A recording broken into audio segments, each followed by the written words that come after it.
किसान कोई भी नाराज़ नहीं था, केवल दलाल लोग नाराज़ थे।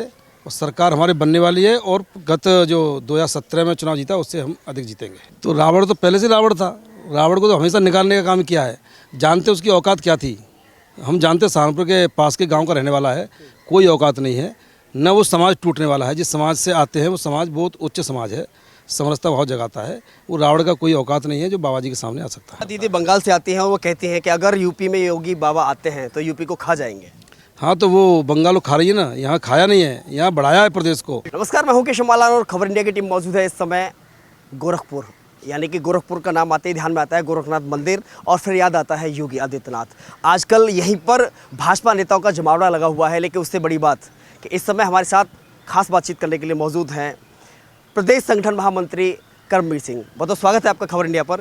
पहला सवाल कि अब तक जो भी चरण हुए हैं उसमें अपनी स्थिति क्या देखते हैं? हमारी स्थिति बहुत अच्छी है। 4 चरण हो चुके हैं, चारों में हम प्रथम क्रमांक पर हैं। सरकार भाजपा की बनने वाली है। 5वां चरण कल होने वाला है, ये भी एक प्रथम स्थान पर आने वाला है। क्योंकि विरोधी तो कहते हैं ना, गांव में कहावत है कि किसानी बिल्ली और खम्मा नोचे वाला काम करती है। इसलिए जो विरोधी है, जो विपक्ष के लोग हैं, इस प्रकार की अफवाहें फैलाने का काम कर रहे हैं। लेकिन बीजेपी की सरकार बनने वाली है। आप पश्चिम उत्तर प्रदेश से आते हैं, सबसे खस्ता हाल वहीं का माना जाता है। आपको ऐसा लगता है कि कहीं ना कहीं किसान नाराज़गी की वजह से ऐसा रहा? किसान कोई भी नाराज़ नहीं था, केवल दलाल लोग नाराज़ थे। और सरकार हमारे बनने वाली है और गत जो 2017 में चुनाव जीता उससे हम अधिक जीतेंगे। अगर बात करें छत्तीसगढ़ के जब मुख्यमंत्री भूपेश बघेल यहाँ आते हैं, चुनाव प्रचार करते हैं, तो वो सीधे तौर पर कहते हैं कि जो आवारा किसान हैं, सांड हैं, उनको योगी जी के आवास पर छोड़ देना चाहिए। आवारा तो भूपेश जी के वहाँ छोड़ना चाहिए। इतने सारे आवारा घूमते रहते हैं, वहाँ छोड़ना चाहिए। यहाँ कोई आवारा नहीं है, किसान का ही पशु है। पशु को व्यवस्था बनाने का काम सरकार ने किया और आगे करेगी। एक और आरोप लगा है कि जो योगी जी के सामने चंद्रशेखर रावण जो चुनाव लड़ रहे हैं उनको घर से बेघर किया गया है, यानी कि जो किराए के मकान पर रह रहे थे उनको वहाँ से निकाल दिया गया। उन्होंने आरोप लगाया कि सीएम योगी ऐसी ये रणनीति है। तो रावण तो पहले से रावण था, रावण को तो हमेशा निकालने का काम किया है। जानते उसकी औकात क्या थी, हम जानते सहारनपुर के पास के गाँव का रहने वाला है, कोई औकात नहीं है, न वो समाज टूटने वाला है। जिस समाज से आते हैं वो समाज बहुत उच्च समाज है, समरसता बहुत जगाता है। वो रावण का कोई औकात नहीं है जो बाबा जी के सामने आ सकता है। एक बुर्का को लेकर के, हिजाब को लेकर के जो एक विवाद चल रहा है लंबे समय से, उसको लेकर के अगर आप कहें तो आरोप ये लगता है कि अगर योगी जी भगवा पहनकर कहीं भी जा सकते हैं तो हम हिजाब पहन करने की आज़ादी हमें क्यों नहीं है? वो पुरानी परंपरा है, नई परंपरा हिजाब नहीं है जी। परंपरा पुरानी, हमारी परंपरा पुरानी है। संत महात्मा की परंपरा आदिकालिक परंपरा है, वो आदिकालिक परंपरा नहीं है।